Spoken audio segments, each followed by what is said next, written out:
Are you a worrier? Someone has given this prescription for you.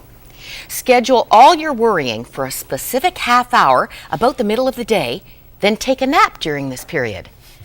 Well, if that really worked, this book wouldn't have ranked #1 on Amazon's weekend movers and shakers list. The Worry-Free Life comes with a wonderful affirmation in small print here at the top. Clinically proven and faith-based. Dr. Terence Sandbeck is a graduate of Fuller Theological Seminary with a graduate degree in both psychology and theology. He's helped thousands of people in his 30 years as a psychologist. He's been on the medical staff of several hospitals in the Sacramento area of California, where my guests are from. He's also been a friend and mentor to co-author Patrick Philbrick. Patrick, you were also a client of the man sitting next to you. Yes, I was. Tell us about it. Well, first of all, I want to say thank you. We are just so grateful for the opportunity to share this program and this ministry. It's just a great privilege. And thank you. This program, this book, these classes, truly was a gift for God, because it grew out of my own salvation story about 5 years ago. You're a fairly new follower of Christ. Yes, I am. Well, I was raised in the church, but walked away from it when I was about 12.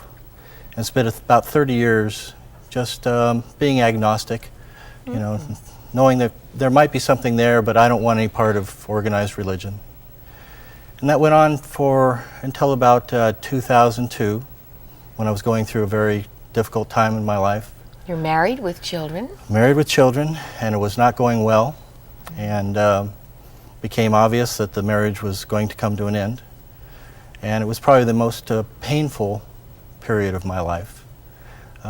And in that process, out of sheer desperation, I began to pray the only prayer I could remember, which was the Lord's Prayer in the King James Version. You picked a good one. Yeah, I did. Well, it was drilled into me as an Episcopalian boy, and I remembered it.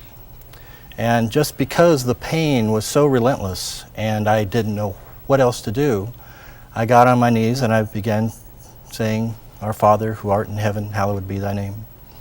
And I began to feel some immediate relief. I began to feel his presence kind of urging me on. It was subtle, but it was powerful at the same time. I was kind of stubborn. It took a couple months before I actually walked into a church. And when I did, I had the honeymoon experience so many new Christians have. I just felt like they'd been waiting for me, like God had been waiting for me. I, cried my eyes out for a couple months, and many times felt his arms around me, began to heal a lot of the old wounds. But after a couple months, I also noticed that a lot of the old baggage that I still had, a lot of the old stuff that was left over from my sin life was still there, because I was still there. I mean, inside I really hadn't changed. I was hoping for the sudden conversion that St. Paul had, but didn't really happen to me. And I still had a lot of really painful, destructive emotions like depression, anxiety, resentment. And underneath it all, the destructive, self-sabotaging thinking that was causing all my unnecessary pain was still there. So that's when I called my old friend Terry Sandbeck. Terry had been my coach, a psychology coach, about 10 or 12 years earlier. I was a nationally ranked sailplane pilot. Now, I wasn't sure what a sailplane was. It's a glider. It's a glider. Glider planes, right? Airplane without an engine. Yeah. Very high performance, sophisticated aircraft, gets towed up by another airplane, released, and then we go and we race 200, 300, 400 miles a day. You were real good at it. I was real good at it, yeah. I came this close to setting a couple world's records, just missed them by the skin of my teeth. And like I said, I was ranked 10th in the nation. But I felt something was holding me back in the early 90s. And again, I wasn't a Christian at this point. Life was really all about me.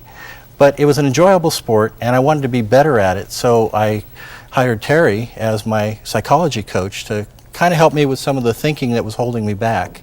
And it was a wonderful experience. I found him to be just a delightful man and kind of a genius. I mean, he taught me things I'd never heard before about psychology, and helped me tremendously in the racing.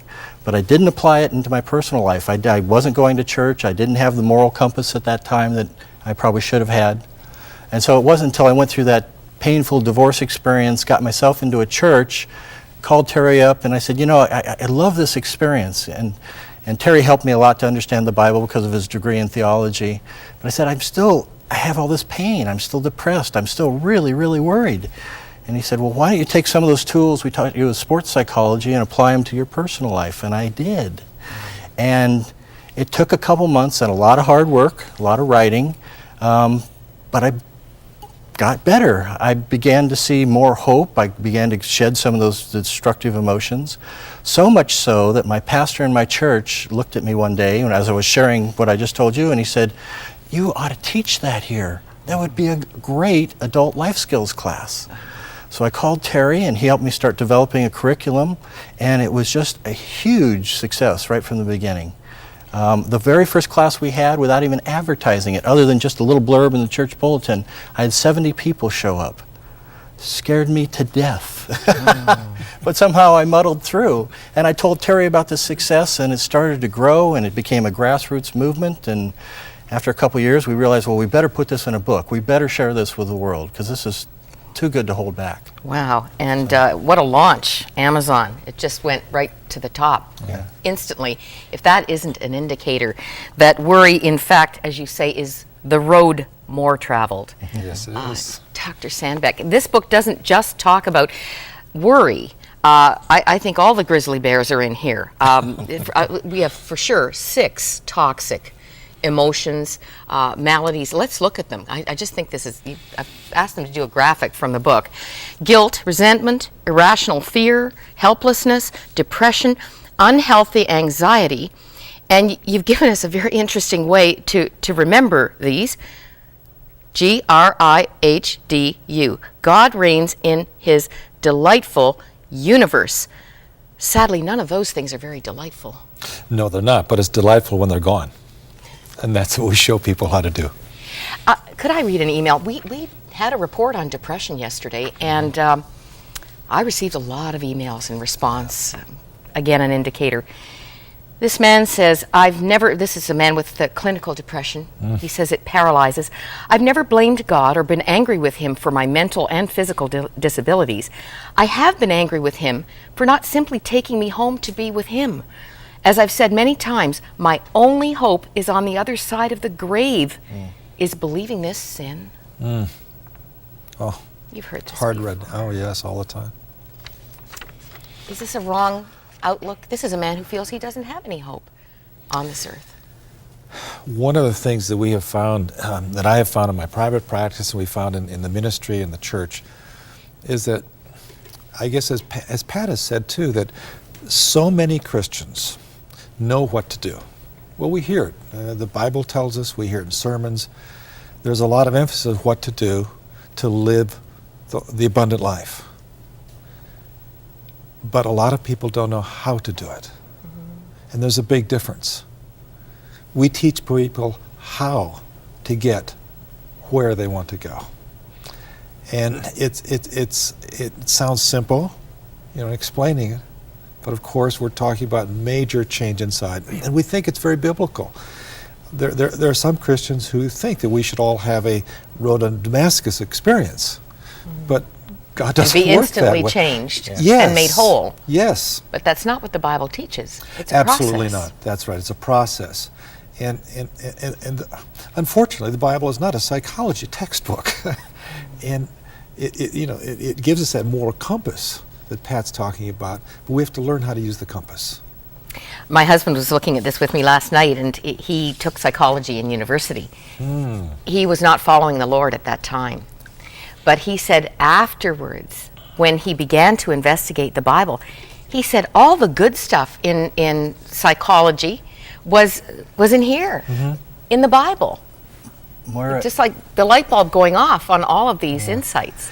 When I first came into the church and started reading the Bible and attending men's groups and study groups, I already knew some of Terry's material, and I said, Terry, the tools you taught me for sports psychology are right out of the Bible. Did you do that because of your background at Fuller? And he goes, well, maybe. A lot of people have suggested that. I said, it fits just like this. It's perfect. I mean, I guess it's all about truth. That's why it fits so well together.